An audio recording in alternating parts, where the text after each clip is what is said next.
And we're joined by Steve Bone for another scintillating half hour of wit and wisdom. Steve, hoping that you're well and asking you what's top of your priority list Pompey-wise at the minute.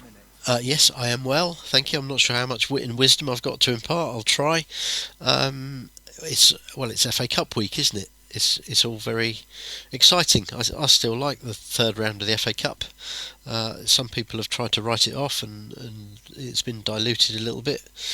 But I'm still excited by it, and I'm sure Pompey fans, having been drawn at home to Arsenal, small matter of Arsenal coming to town, feel the same about it.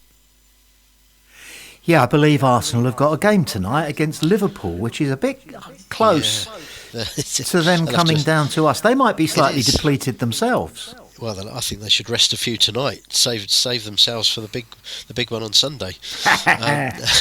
No, I imagine. Clearly, Arsenal's number one priority, almost their only priority, surely, is to win the league this year. They're looking like they might do it at the moment. The sides behind them keep dropping points, and they've been quite consistent. So that will be on their minds tonight. And I believe they've got. I think I read somewhere that they're playing 4 games in 4 different competitions in 10 days. So they're playing us on, so Liverpool tonight, us on Sunday, somebody else on Wednesday, which I think might be in the League Cup. No, is it the League Cup or something else? I don't know now. And then the playing the following Saturday as well. So it's a hectic schedule for them. And you would think that they would probably play their reserves in the cup tie, right? With a few big names on the bench to bring on if they need to. Okay, that would be my expectation. Yeah. Going back to what you were saying about the League Cup, I was listening to Dan Shaw's excellent annual Pompey quiz over the holiday period, and he refers to it as the League Cup, and I think I like that. Yeah.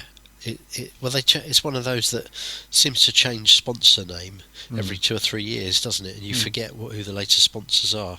I still think of it as the Milk Cup and the Rumbelows Cup from its early days of sponsorship. But the League Cup is what we remember it as and know it as, isn't it? It's like people try to attach the sponsor's name to the FA Cup, but I don't think your average man in the street ever does. I think you stick to FA Cup. It's the thing with sponsors' names, isn't it? A lot of them come and go every 5 minutes, and you forget who's sponsored what and when. Yes, I remember telling somebody, as if I knew, that a carabao was a wild Canadian elk. Isn't it? Is it a drink? It's a soft drink or something, isn't it? I think it's one of those high energy drinks. It's trying to muscle in on Red Bull. It's a wild Canadian elk sounds a much more exotic thing for it to be. Oh, I know what I meant to ask you.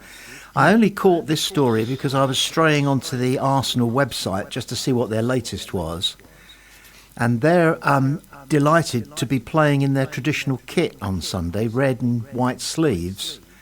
Yes. Since 22 or some such, few years, they've played their FA Cup games all in white. That's right. As part of their anti-knife campaign. Yes. I mean, explain and discuss. But they reckon that white kit has brought them bad luck. Oh, do they? Is that why they've stopped it? I wondered if they'd stopped it because, like all these things, they're all done with good intentions. But if you do them for too long and too often, then you kind of lose the point of doing them. Yes. I think so. I suppose maybe that's it as well. Things come and go, don't they? Yes, that's right. Yeah. So if they've had bad luck in the FA Cup and they're changing back to the kit that's used to bring them good luck in the Cup, that doesn't bode well for us, does it? But hopefully all the luck will be ours on Sunday. Well, the picture... It'd be nice to see them in their traditional... That's what I was going to say to you. It is one of the iconic strips, isn't it? It is. Oh, definitely. Yeah. And so many teams these days change strip... at the drop of a hat, don't they? When they don't need to. So it's whenever I ask, whenever I do one of my things in the programme about what about the modern game do you not like, a regular thing that comes up is teams playing in their change strip when they don't need to. Yes.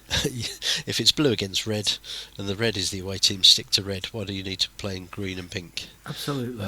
So if Arsenal are in their red and white, on Sunday. That'll be grand. We've seen them play in yellow and blue before. I think that Arsenal have played in black down here a couple of times as well. So be a rarity if it happens. I read also, doing a little bit of research, I stumbled on one of those things that I know you like. Excuse me, that this flu won't go away. Sorry to hear that. Yeah. When they were founded, two of their original players were from Nottingham Forest, and one of them brought with him as a gift Nottingham Forest shirts. Right. And the players, who were then just about to become Woolwich Arsenal, liked the look of them, and the rest is history. I don't know where the white sleeves came from, but wow, that's the red shirts. So it's all down to Nottingham Forest. Yeah, that's interesting, isn't it? You always think of Arsenal, whether it's Woolwich Arsenal or whatever Arsenal, as being older than. I would think of them as being sort of having, just being older than Forest and older than almost everybody. In fact, you kind of think of them as probably because of the length of time they've been in the top division. Yeah. And they've been in the top division for getting on for 100 years now, without relegation or something. You just think of them as one of the originals, really, don't you? Yes. Yes. I've got the book in front of me, the football yearbook. It's a huge thing. Not really worth it, but it does tell me that their original name, before they were the Woolwich Arsenal, because of their shirts, they were called the Woolwich Reds. Right. Which is vaguely interesting. It is, yeah. And then I've got this at the bottom of the page, which is a fact thing. It's Icelandic inside forward Albert Gudmundsson made 2 appearances as an amateur for Arsenal in the 1946-47 season, but was unable to get a work permit and therefore couldn't play in the Football League. There we go. How times have changed. Even then, work permits and visas were a problem. Yes. It's funny, isn't it? Yeah. Well, first, as we're going off at Arsenal tangents, first game I ever went to at Fratton Park, Pompey against Arsenal. What was the score? Pre-season friendly. Ask me. There's a tale there when you ask me the score, which I've recounted in my column in this Sunday's programme. Because it was the first time I'd ever been to Fratton Park. I'd only ever been to watch Gosport Borough down the local Privet Park before. So my dad and my sister, regulars at Fratton Park by then, tempted me along because we were playing Arsenal and I had a bit of an interest in Arsenal. I'd kind of started to follow their results a bit. And so it was a summer's day, August 1981. Went along. All the great Arsenal team: Pat Jennings, David O'Leary, Brian Talbot, Frank Stapleton. Some great names. I can remember. I know more of that Arsenal team than I do of who's going to turn up on Sunday. Who did they have up front? Was it the Radford Kennedy era? No, it was a bit after that. So it was. I can't be sure if these both played on that day, but their regular 2 up front at that time were Frank Stapleton and Alan Sunderland. Oh, Alan Sunderland. Which is not a bad duo, is it? So how did it turn out? 1-0 to Arsenal, unfortunately. And I forget now who scored the goal, but for years afterwards I was convinced it had finished 1-1, and it was only about 20 years later I was saying, oh yeah, my first game was a pre-season friendly draw between Pompey and Arsenal, and it was Colin Farmery, who I know you've had on Pompey Sound once or twice, very well known in the Pompey circles. He put me right and he said, sorry, it wasn't 1-0, Pompey lost that day, and it was 1-0 to Arsenal. Despite that, I was still hooked on Pompey. Yeah, I'm guessing you had to stand. Yeah, stood on the Milton end. So you wouldn't have seen absolutely everything, because how tall were you then? How old were you? I was, what was I? 11. It was tricky 11, then, wasn't it, going to football, because all those you had to pick men. Spot. Yeah, you had to find the right spot to be in. Although because it was a friendly, it wasn't a packed ground. It was a decent attendance, I think. But I think we found somewhere that I could see enough of what was going on. There were other games after that in my younger years where I didn't see much at all. But yeah, it doesn't happen so much now in the seats, does it? No. But yeah, it used to be one of the perils of taking a young kid along. Well, it can happen in the seats. I'm privileged enough to sit just behind, when he comes, Michael Eisner, and he's enormous. Is he tall chap? Big. Yeah. I mean, he could have been a boxer. He's about 6'4". Yeah. Still. Do you And ever broad-shouldered and... tempted to tap him on the shoulder and say, Mike, can we swap seats so that I can see better? The last game we went to, chairman's it seat. was so cold, I was tempted to ask everybody around me if they were prepared to give up their hat to Michael Eisner, because he's pleasantly Did he bald not as a have coot. No, didn't have one. Didn't know. Oh, He was that's bad acting it. planning. He was toughing it out Yeah, I bet he wished he'd had one. afterwards. There we yeah. go. I'm sure he can afford one. And talking about changing fads in football, not fads, changing things, changing circumstances in football. You talk about Arsenal no longer playing all white and for their FA Cup games, which, as I said, was part of their anti-knife campaign. Yes. Don't quite see the connection. I think I do. Stamp out red or something it's called. Yes, yeah, no red. No Yeah. red, that's it. But the photograph that was used to illustrate them playing in their all white was of them taking the knee. Right, yeah, that happened for a few years, didn't it? It was almost universal, Yeah. and then it just was- quietly petered out. Yeah, do they still do it in the Premier League, or do they not now? I don't know, No, because I don't my think interest in they the do. Premier League is waning Yeah, mine is- as Pompey refuel my interest in what we used to call Division 2. Yeah, the taking of the knee from the start, it caused a bit of division, didn't it? Because there were, well, I think that when it started, teams were playing behind closed doors. I seem to remember it was in the COVID era, so they could take the knee and no one would be able to sort of express any view on it. But as soon as crowds came back, and there were teams taking the knee. Which I think originally started out as support for the Black Lives Matter campaign. Yeah. There were sections of fans who didn't think, for whatever reason, footballers should be doing that, and let their feelings known. So it. Yes, it was in America, It was, wasn't it? A sports star wanted to refuse to stand for the American national anthem, That's right. and so his mark of whatever respect he had for another cause Yes. was to kneel on one knee, and it took off. Yes, it did.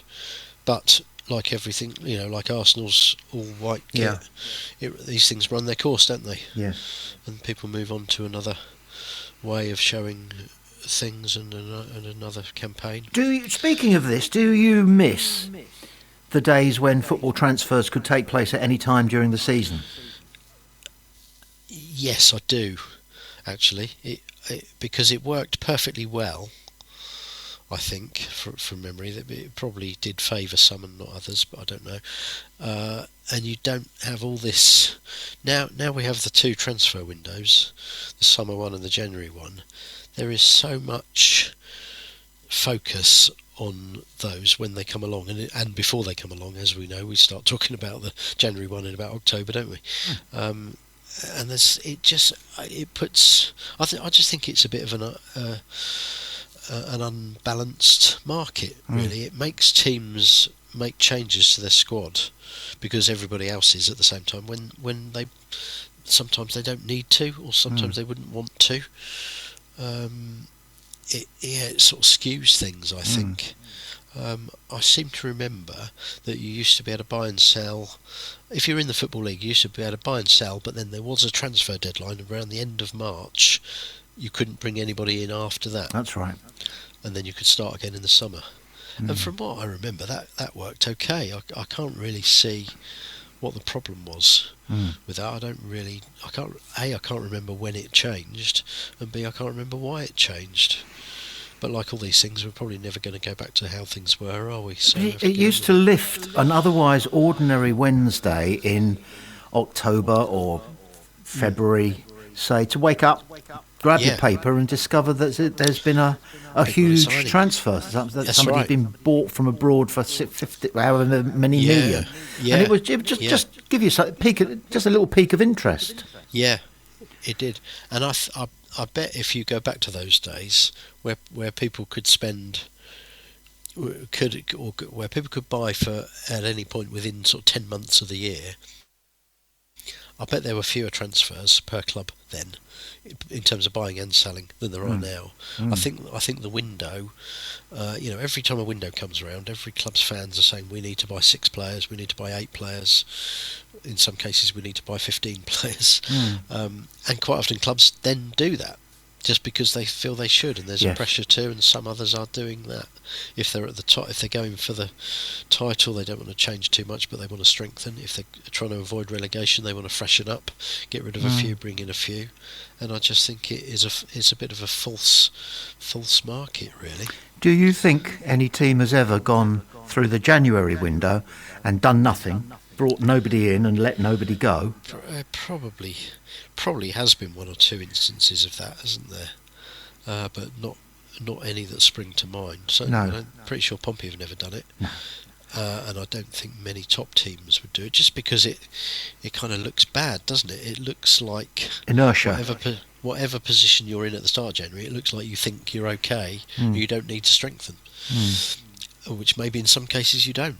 I sometimes think that all this wheeling and dealing that the clubs do doesn't really affect their season as much as some think it does.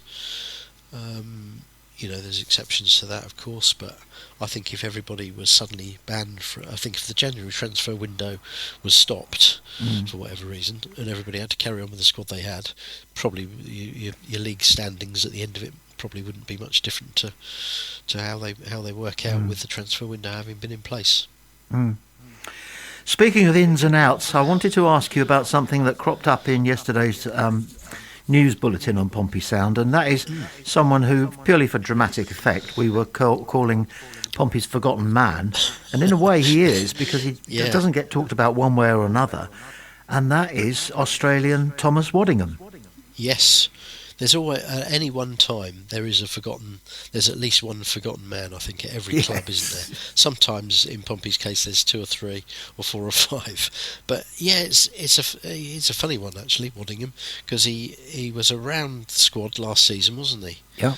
Quite a lot. He was on the bench quite a lot. He came on at West Brom, and in a game, admittedly a game we'd already lost, he scored, and people thought, oh well, he might have something about him. He might be the answer to our sort of goal shortage that we had at that time, and he never sort of kicked on from there, did he? And this season, I don't think we've seen him at all, have we? I think did he have a quad injury, whatever that is? The record books say he's appeared for us 5 times this season, but racking my brains, I can't picture it. It must have been a last-minute substitution. Must have been early on, off the bench, before we got used to the fact that Mackenzie Kirk appears to have more to offer. Yeah. It's a shame for Waddingham, because if he'd stayed fit, he might be the Mackenzie Kirk by now, mightn't he? He might be the person who's had a couple of starts with Bishop rested or whatever, so that we could see what he can do. And it may still happen with him. Let's not write him off. But the longer these spells on the sidelines go on, the more you worry about whether he's ever going to make an impression, A, at this club, or B, in this country. I mean, Jacob Farrell, I suppose, is the same, isn't he? Yeah. Really? It showed promise when he made his debut last season in the sunshine against Sheffield United. Barely seen him since because of a string of injuries. I think he played in the Reading game in the League Cup early season, as did a few that haven't been seen since. But yeah, whether we'll see much of him again as well is a question.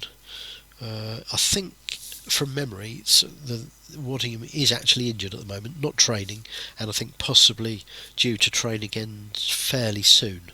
I don't think he's out for the season or anything. No, I think he's possibly available again soon. So at the moment, there's still a chance for someone to come through and push themselves into that squad and into that team and prove themselves to be a bit of a goal scorer. Yes. So there's an incentive for him, but he might be a little way away from achieving that. Does memory serve me correctly that Farrell was on the bench last time we fielded a team? Yes, I think he was. He's been on the bench a couple of times, hasn't he? Yeah. But ideally we'd have had him as cover for Conor Ogilvie ever since Ogilvie got injured, wouldn't we? Coming in as a orthodox left back. We've coped quite well with Swanson and so on covering that side, but yeah, again, Farrell, he's either going to need to do something quite soon, or he'll be on his way at the end of the season. I wanted to ask you this, but I thought I'd wait until the right moment. And it is reading one of Harry Redknapp's biographies. He talks about the fact that you get little groups forming in the changing room and out on the training pitch, and often nationalities tend to determine which group you find yourself most comfortable with culturally, and so on and so forth. And now that we've got a good, solid Australian contingent, do you think they're rubbing it in with the rest of the English players about the Ashes? I'm sure they are. If they're not doing their job, are Correct. they? Because if England had won 4-1 in Australia and not lost 4-1, you can be sure that the cricket, particularly the cricket fans among the English players here, would be rubbing it in the other way round.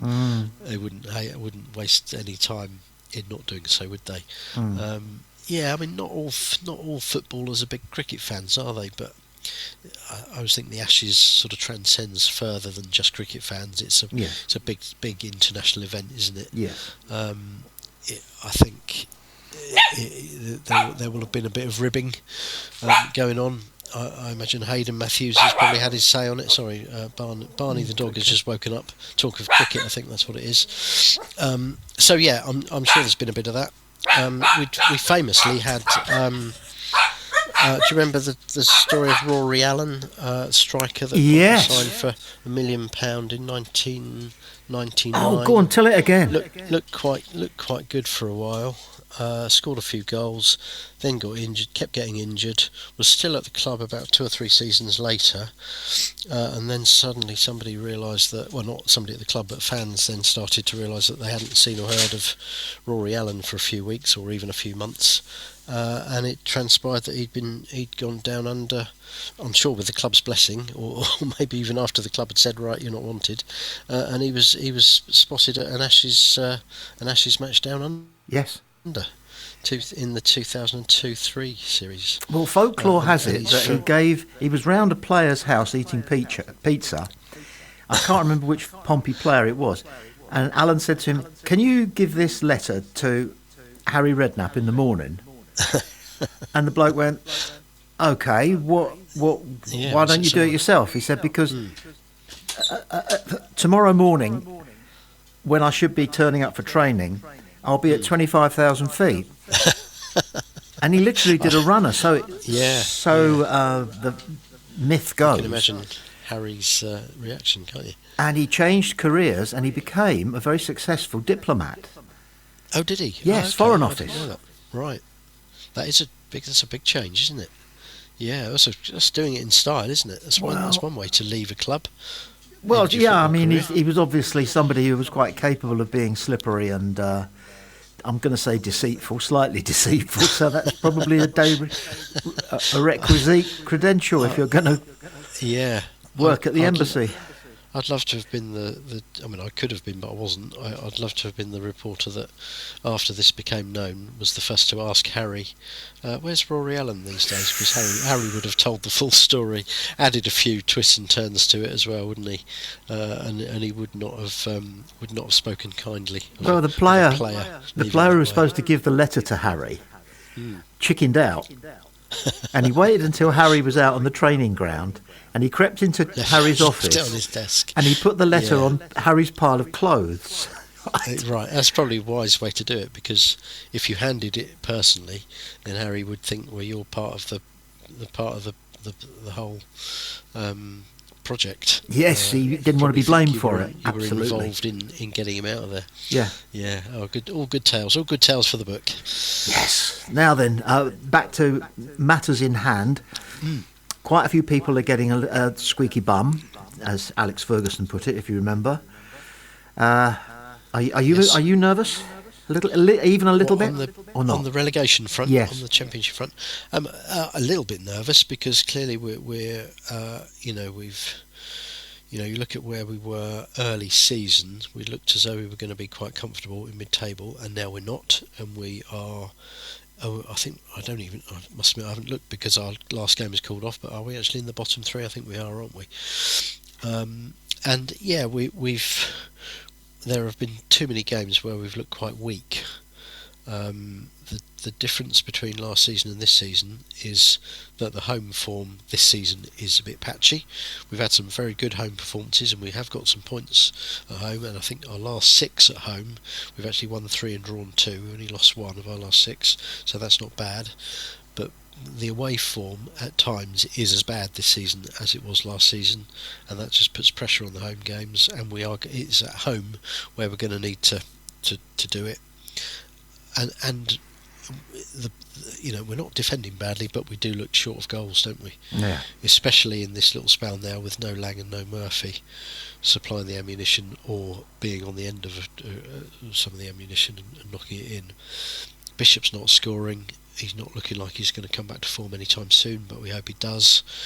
Segicic has gone a little bit off the boil from where he was early season. Mm-hmm. We haven't mentioned Yang yet, have we? Yang has gone all of a sudden, which was saving that till last, but let's get on to it because it came out of the blue, didn't it? It did, didn't it? Yeah. I mean, of all the lone players that you would have thought might not be here come the end of January, he was not one of them, because you thought he's not. Again, he's not like Segicic in a way. There was a point where he looked the real deal, and you thought, yeah, this is going to be a key man to our hopes of success this season. Scored in successive games, didn't he, against Watford and Middlesbrough? An assist just after that at Leicester, and then he kind of went off the boil. Yes. Didn't. There was a couple of games where he was really anonymous. Then lost his starting place. Come off the bench a few times. Been okay. Was responsible for the spectacularly great ending against Charlton last week with a nice finish, and it turns out that's the last we've seen of him. Yep.